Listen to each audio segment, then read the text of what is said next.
마태는 자신을 찾아오신 주님께서 그를 찾아오신 이유가 무엇인지 성경을 통해서 이렇게 설명하고 있습니다. 마태복음 9장 13절입니다. 나는 의인을 부르러 온 것이 아니요 죄인을 부르러 왔노라. 마태에게 이 말씀은 하나님의 음성처럼 들렸습니다. 주님은 의인이 아니라 죄인을 찾아오셨다는 것입니다. 아마 내가 의인을 찾아왔노라 그럼 마태는 영접하지도 못했을 거예요. 왜냐하면 자기는 공공연한 죄인이거든요. 남도 알고 나도 아는 죄인이에요. 근데 오늘날 우리가 들으면 정말 은혜롭긴 한데 그분의 말씀이 당초에 좀 쉽게 이해되지는 않아요. 왜냐하면 한번 생각해 보세요. 여러분, 주님이 착하게 사는 사람을 찾아오시면 좋겠습니까? 아니면 못된 사람을 찾아오시면 좋겠습니까?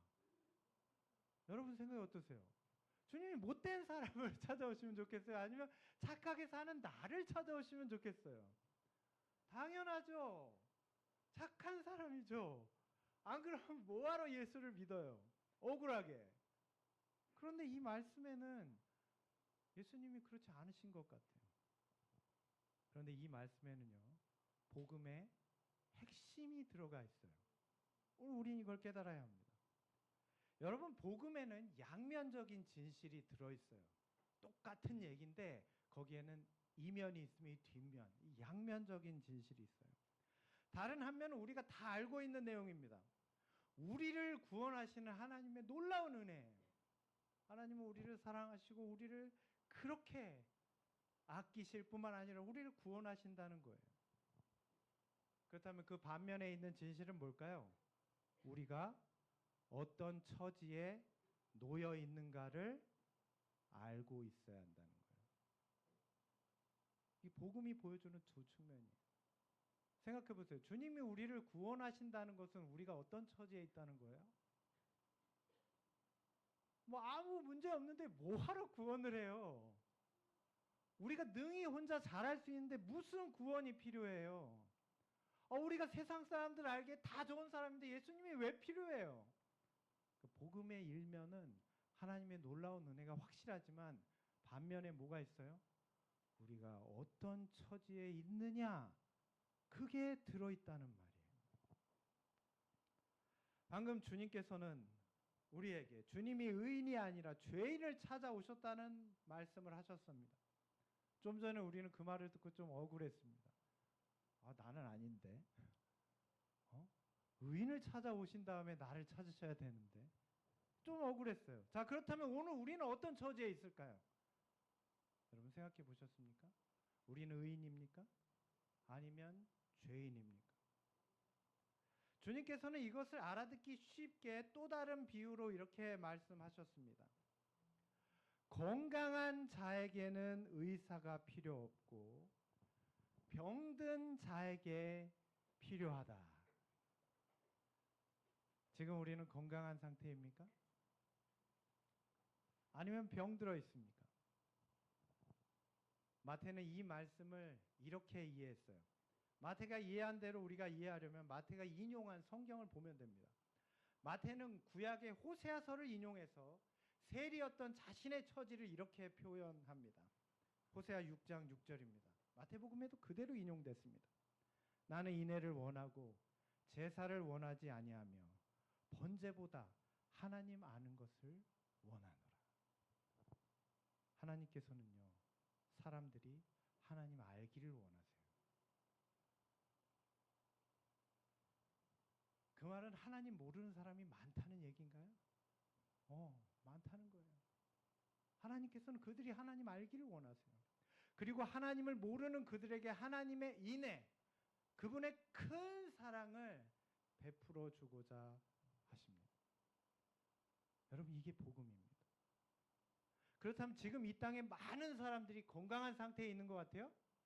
여러분 생각에? 아니요. 병들어 있는 거예요. 하나님 모르잖아요. 하나님 모르고 세상에 병든 상태로 살고 있는 것입니다. 하나님의 인애를 알지 못하는 것처럼 보입니다. 그렇게 살고 있어요. 주님께서는 그들을 찾아서 더 깊은 어둠 속으로 내려오신 것입니다. 그게 지금 이 얘기예요. 놀라운 은혜죠. 이것이 주님께서 의인이 아니라 죄인을 부르러 오셨다라는 말의 뜻이에요.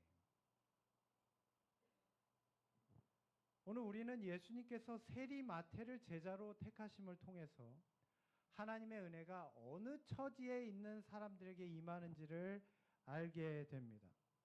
주님께서는 왜 마태를 부르셨을까요? 자, 예수님 당시의 유대 사회에서 가장 정결하게 여겨지는 집단은 바리새인들이었습니다. 자, 그런데 주님께서는 그들이 아니라 부정하다고 여겨지는, 가장 부정하다고 여겨지는 사람들, 세리를 찾으신 것입니다. 왜 그러셨을까요? 자, 보통 세상에서 사람들이 사람을 택하는 기준은 무엇일까요? 능력입니다. 거의 그렇죠. 자, 그런데 사실 능력으로만 사람을 뽑는다 그러면 좋은 거예요, 나쁜 거예요? 능력으로만 뽑으면 정직한 겁니다. 네, 배경, 인맥 뭐 이런 거 안 쓴다는 얘기잖아요. 능력으로만 뽑으면 낫죠. 능력으로만 뽑는 게 공평한 거죠. 여러분, 야구 경기에서 신인 드래프트 할 때 한번 생각해 보세요. 누굴 뽑아요? 다들 실력 있는 선수들 뽑아가려고 아주 난립니다. 스카우터들이 막 몇 년 전부터 막 분석하고 그의 선수들 막 난리예요. 자, 그런데 오늘 예수님께서는 어떻게 하신 거예요? 그분의 제자들을 뽑으시는데, 몇 명 되지도 않는 제자를 뽑으시는데 마이너리그의 최약체 팀에 오신 거예요. 그리고 그 시즌 중에 성적 제일 안 좋은 선수를 뽑아가시려는 거예요. 여러분, 이해가 되십니까? 주님께서는 왜 세리였던 마태를 택하셨을까요? 분명한 것은 뭘 잘해서 마태를 뽑으신 건 아닙니다. 세상에서는 이런 선택을 뭐라고 부를까요? 잘못된 선택이라고 합니다. 예수님이 잘못한 거예요. 네, 예수님이 잘못하신 거예요.